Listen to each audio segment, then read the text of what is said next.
আচ্ছা, আমার হাতে দেখেন তো, এটা আমার হাত দিয়ে আমি কি ধরেছি? আমার হাতে অনেকে বলছেন লজ্জা পাচ্ছেন নাকি? না থাকলে ওটার নাম কি? আচ্ছা, একটা ছোট্ট কথা বলেই ফেলি। আমাকে দাড়ি রেখে প্রশ্ন করছে, এটা মন থেকে বলবেন, একদম বানায় বলবেন না। আমাকে কি দাড়ি রেখে মানে খ্যাত লাগতেছে? খ্যাত লাগতেছে? আচ্ছা, অনেক মেয়েদের দাড়ি পছন্দ হয় না, আমি জানি। তো হাসবেন না, কথা কিন্তু সত্য। যে মেয়েদের দাড়ি পছন্দ হয় না, এটা যুবকদের জন্য কাজে দিবে আগামীতে। যদি তোমাকে কোনো মেয়ের দাড়ির জন্য পছন্দ না করতে চায়, ওর জন্য বিটিএস এর হিজড়া নিয়ে এসে ওর সঙ্গে বিয়ে দিয়ে দিবা। ওর ছাড়া আর কোনো ভালো অপশন আমার কাছে নাই। আর 2 নাম্বার কথা, যদি কোনো মেয়ে তোমাকে দাড়ি দেখে পছন্দ নাই করতে চায়, বলবো যে তুমি আমাকে পছন্দ করার কে? আমি তো নিজেই তোমাকে বিয়ে করবো না। নবীর যে দাড়ি ছিল, নবীজি কি অসুন্দর ছিলেন না সুন্দর ছিলেন? আমার নবীর মতো সুন্দর সুদর্শন যুবক পৃথিবীতে দ্বিতীয়টা আর কেউ কি হতে পারে? যাদের চেয়ে সুন্দর তুমি নবী আমার কমলিহি ওয়ালা, দো জাহানের বাদশাহ তুমি প্যারা নবী সাল্লাল্লাহু আলা, দো জাহানের বাদশাহ তুমি প্যারা নবী সাল্লাল্লাহু আলা, চাঁদের চেয়ে সুন্দর তুমি নবী আমার কমলিহি ওয়ালা। সুবহানাল্লাহ। কোথায় আপনাদের সবার? এত সুন্দর চেহারা দেখে খাদিজা বলছে এটাই মনে হয় শেষ নবী হবে, but she was not 100% sure, she was confused about it. আসলে কি শেষ নবী এটা? এবার নবীজি বসে আছে ঘরের ভেতরে, খাদিজা অপর প্রান্তে বসে আছে আর এক ঘরে, কিন্তু ঘরের দরজা খোলা, জানালা খোলা। খাদিজা দূর থেকে নবীর চেহারা দেখছে জানালা দিয়ে, আর তাওরাত সামনে খুলেছে, ইনজিল খুলেছে, যে নবীর চেহারাটা দেখতে আসলে কেমন হবে। তো যত পড়ছে তত অবাক হচ্ছে, যা যা লেখা আছে প্রত্যেকটা বর্ণনা নবীর চেহারার সঙ্গে মিলেই যাচ্ছে, মিলেই যাচ্ছে, মিলেই যাচ্ছে। সুবহানাল্লাহ। এবার তিনি ডেফিনেটলি এন্ড ড্যাম শিওর যেটাই হচ্ছে শেষ নবী মুহাম্মদুর রাসূলুল্লাহ সাল্লাল্লাহু আলাইহি ওয়াসাল্লাম। আর যুবক ভাইরা, তোমার আমার মেয়ে পছন্দ হইলে আমাদের সাহস আছে, আমরা বলতে পারি, মেয়েদের কিন্তু সেই সাহসটা আসলে একদমই নাই। এবারে খাদিজা, এটা আসলে অনেক লম্বা হাদিস, আমি প্রেসাইজলি বলছি যা সবরের মেসেজটা দেওয়ার জন্য। তো হাদিসে আসছে উনি কাকে দিয়ে প্রপোজাল দিবেন ভাবছেন। হঠাৎ করে একজন দাসী আসছে, মুরব্বী দাসী, অনেক বৃদ্ধা দাসী, তাকে খাওয়াইছে, গিফট দিয়েছে, টাকা দিয়েছে। সব যখন খাওয়ানো শেষ, বলছে ব্যাপার কি, আপনি আমাকে আজকে এত গিফট দিচ্ছেন কেন, কি কাজ আমাকে বলেন। তো বলছে এই যে যুবকটা দেখতে পাচ্ছেন না আমার ঘরে পাশে বসে আছে, তাকে আমি বিয়ে করতে চাই, আপনি আমার পক্ষ থেকে প্রস্তাব দেন। তো সে মেয়ে বলছে আজকে না, আগে যাক বাসায়, আগামীকাল কিংবা পরশু গিয়ে আমি প্রস্তাব দিয়ে আসবো, যেই কথা সেই কাজ। 2 দিন পরে নবীজির বাসায় ওই দাসী আসছে, এসে বলছে আসসালামু আলাইকা ইয়া মুহাম্মদ। তখন তিনি নবুয়ত পান নাই, কথাবার্তা চলছে, অনেক কথাবার্তা হয়েছে, কথার মাঝে সে ঝোপ বুঝে কোপ দিয়েছে। বলছে আচ্ছা মুহাম্মদ, একটা কথা বলো, মাইন্ড করবো না তো? বলা যাবে, বলো তো তুমি। বলছে বলেন, সমস্যা নেই, আমি একদম ফ্রিলি কথা বলছি।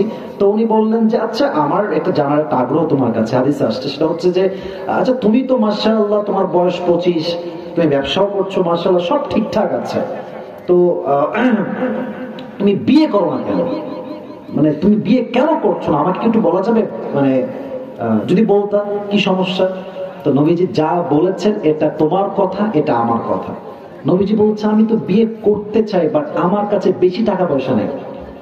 এই কথা শুনে বলছে আচ্ছা আচ্ছা, টাকা পয়সার সমস্যা, it's not a big deal, কোনো সমস্যাই না। আমার কাছে এমন একজন নারী আছে পাত্রী হিসেবে, আমার হাত দেখেন, হিসাব বলছি, আমার হাত দেখেন, লুক এট মাই হ্যান্ড।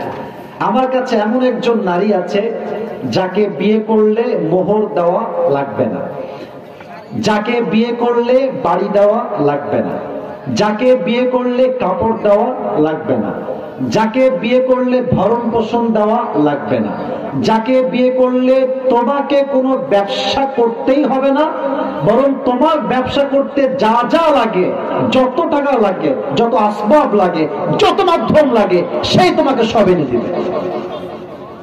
নবীজি বলছে হাউ ক্যান ইট পসিবল, এরকম মেয়ে কি এই যুগে আদৌ পাওয়া সম্ভব? কে সেই মেয়ে? মাসমুহা, মেয়ের নাম কি?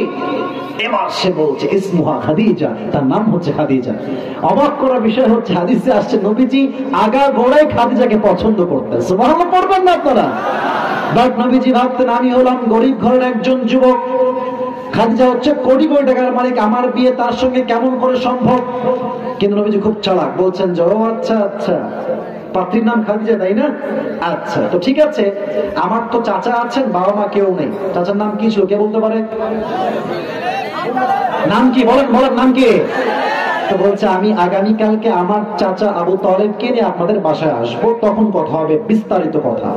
তো তারপরের দিন নবীজি চাচাকে নিয়ে তার বাসায় আসছে, অনেক লোক আসছে, প্রায় 8-10 জন লোক হবে, কথাবার্তা চলছে বিয়ে কবে হবে কি অবস্থা। তো ডেট ফাইনাল হয়েছে, হাদিসগুলো প্রেসাইজলি শর্টকাটে বলছি। ডেট যেদিন ফাইনাল হলো বিয়ের জন্য, মাশাআল্লাহ খাদিজার পক্ষে 2 জন লোক আসছেন, নবীর পক্ষে 2 জন লোক আসছেন, মোট কয়জন লোক হলো? খুব অ্যাক্টিভ, রাত বাজে প্রায় 12:30, কিন্তু অ্যাক্টিভিটি দেখে মনে হচ্ছে না যে আপনারা কেউ বিরক্ত হচ্ছেন। বলেন সবাই কয়জন লোক? 4 জন লোক। আচ্ছা, বিয়ের পূর্বে খাদিজার চাচা ওয়ারাকা বিন নাফেল দাঁড়িয়েছে খুতবা দেওয়ার জন্য। এবার ডাক দিয়ে বলছে মুহাম্মাদের চাচা আমার দিকে তাকিয়ে শুনবেন, আমার একটা বক্তব্য আছে আমার ভাতিজাকে নিয়ে, আমার খাদিজাকে নিয়ে। কি বক্তব্য? বক্তব্যটা হচ্ছে খাদিজা স্বামী মারা গেছে, যতবার বিয়ে করেছে সব স্বামী মারা গেছে, তার বাচ্চা আছে, সে ডিভোর্সড। তবে আমি তার বিষয়ে গ্যারান্টি দিয়ে বলছি খাদিজার মতো চরিত্রবান নারী এই তল্লাটে দ্বিতীয়টা আর কেউ হতে পারে না। সুবহানাল্লাহ। কোথায়? উনি বক্তব্য দিয়ে বসে গেছেন। এবার দাঁড়িয়েছে নবীজির পক্ষ হতে আবু তালেব। নবীর চরিত্র কি ভালো না খারাপ?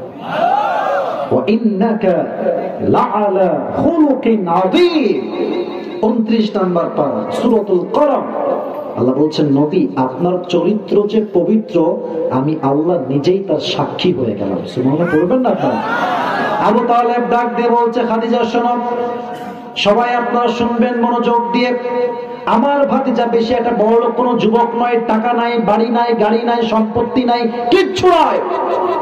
আমি তার চাচা হয়ে সাক্ষ্য দিচ্ছি পুরো মক্কা এবং মদিনায় তার মতো ট্রাস্টেড, তার মতো ট্রাস্টওয়ার্দি পারসন, তার মতো বিশ্বস্ত আল্লাহমীন এই তল্লাটের দ্বিতীয়টা আপনি কখনোই খুঁজে পাবেন না। সুবহানাল্লাহ বলেন।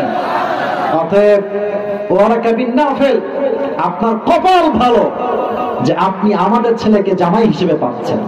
মাশাআল্লাহ, সব কথাবার্তা ডান, বিয়ে হয়ে গেল, আদ্য সম্পূর্ণ, সব ঠিকঠাক। এই বিয়ের ক্ষেত্রে মোহর লাগে না? কথা কোন লাগে না? লাগে না? কি মোহর দিবে? টাকা পয়সা তো খুবই কম। তো চাচা বলছে দেখেন খাদিজা, আমার কাছে কিন্তু দেওয়ার মতো কিছুই নাই, তবে হ্যাঁ আমি আপনাকে 20টা উট দিব মোহর হিসেবে। কয়টা উট? 20টা। তো বলছে ঠিক আছে, ওইটাই আমি নিলাম, কোনো সমস্যা নেই। 20টা উট দিয়েছে। কিন্তু বিয়েতে এত মেহমান আসছে, আশেপাশে একটু লোকজন আছে, চাচা আছেন, মামা আছেন, একটা খাওয়া দাওয়ার আয়োজন লাগবে না? অলিমা লাগবে না? এই কথা লাগবে না? লাগবে না? কি দিয়ে রান্না করবে? খাবার নেই।